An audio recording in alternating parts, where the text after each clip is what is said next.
नाजरीन अस्सलाम वालेकुम। मेरे साथ फना-फी-अल्लाह म्यूजिकल ग्रुप से mister Tahir and miss Amina Chishti. अस्सलाम वालेकुम।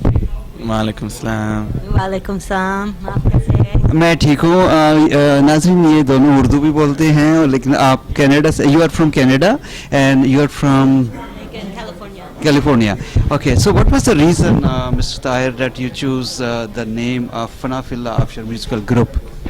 It's to remind us while we're playing that ultimate destination of union, visal with Allah subhanahu wa ta'ala, so that when we're singing Qawali and we're trying to slowly unveil the experience of union and pulling away the nafs bit by bit. So we always want to remember that it's not for entertainment, it's not for money, it's for that ultimate destination of union, annihilation with Allah subhanahu wa ta'ala.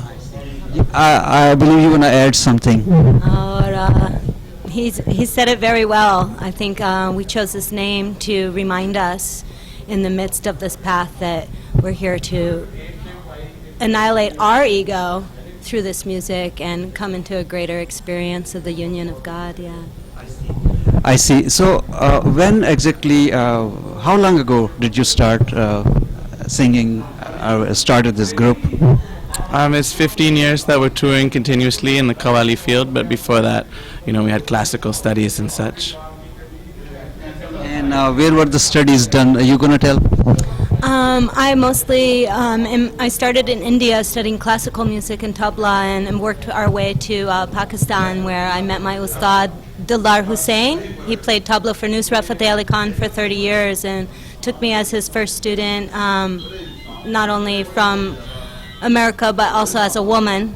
And so I've been training with him for the last 13 years in his home, as well as he's come here to visit as well. So.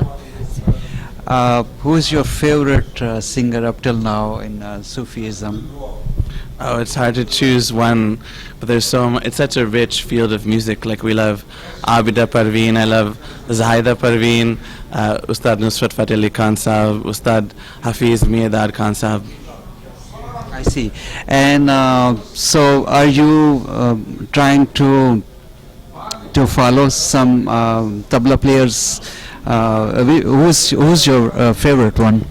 Bismillah, the living legend of Pakistan, Ustad Dildar Hussain. He plays the original style of Qawali tabla, which is an atta form with the chapati being on the bass drum, which is over maybe 1,000 years in this form. So Ustad focuses on this genre and this specific technique of tabla, which is very rare in the form. You can only really see it in Pakistan. So it's a great gift to be able to bring it to the U.S. and share this wonderful instrument. It's treated me so well.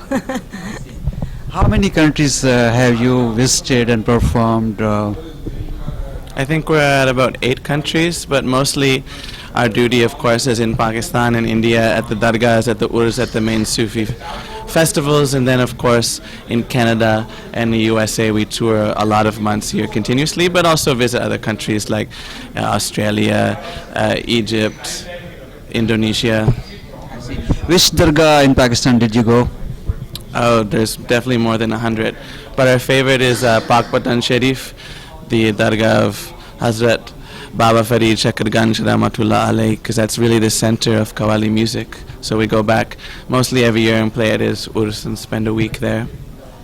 I see. And in Pakistan, when you perform, people see you, they assume you are from some other country, and they give you more honor while listening.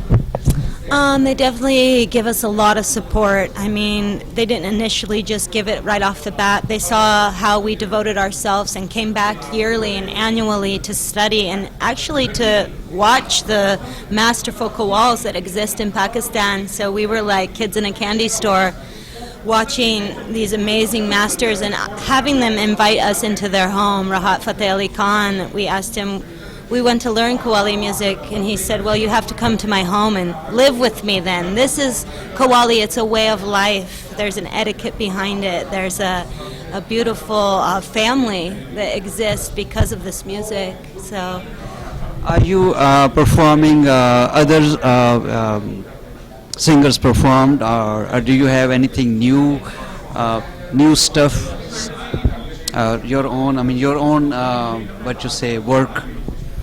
Well, Qawali has so much freedom in it. There's a lot of improvisation and a lot of freedom to add gira, dora, and tan, ama, different kinds of our own kind of emotional and real interpretation of the compositions.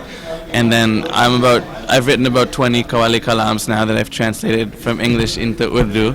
So inshallah one day we'll be singing these as well. So you like Amir Khusro's kalam? Yes, very much. Which one is the one which you are singing these days? I'd say Man Kuntu Mola, Kal Kalabana is the famous one, but we also sing, like Cheshme Maste Ajabe and Zehale Misikin and Ture Navad Deshoke, all these important ones. I see. So how do you understand the words, and you go, you feel yourself in it? You try to know the meaning first of the words while singing and listening. Yeah, the poetry behind the music is so important. There's such a message there, and the reaction from people that understand the poetry when we play from to American audience to Pakistani audience, it's a world of difference. Usually the American audience is very in shock, just looking at us like, what do we do? They just sit there, and of course the Pakistani audience is very more involved with the poetry, understanding the words behind it and the meaning, and their emotions let them go, and such an expression comes from the audience. I was telling somebody that not only there is a lineage of Qawals for over 1,000 years, but there's also a lineage of listeners in Pakistan. That's very important to the Qawwali music, to have that funnel and that flow of energy in a circle. Is like that understanding of the kalam is so, in many ways, maybe transliterated, and also the understanding of the power behind it through the emotion. Music is such a universal language. So, yeah, so once you get into that, there's so much layers to peel back in the Qawwali. I mean, first you got to understand the language of tabla, the language of raga, the language of Urdu, Punjabi, Saraiki, Farsi. So there's such a genre of mix in there. There's so much. It's like a vast ocean. Kavish TV in US, this is one of the popular TV channels, mashallah. And you wanna say anything, both of you, to the audience? Yeah, I think the most important thing is the message this Qawwali music holds, because a lot of people appreciate it as music. It's a very beautiful, beautiful music genre. And these days, there's a lot of Sufiana music that's becoming popular with Coke Studios and this and that. But I think as far as what we value is that message behind the music, and it's beyond entertainment. The entertainment may be a layer that brings people and magnetizes people to the music, but essentially it's a music that helps you to forget yourself as an individual and helps you to remember zikr, that we are a piece of the whole. Mashallah.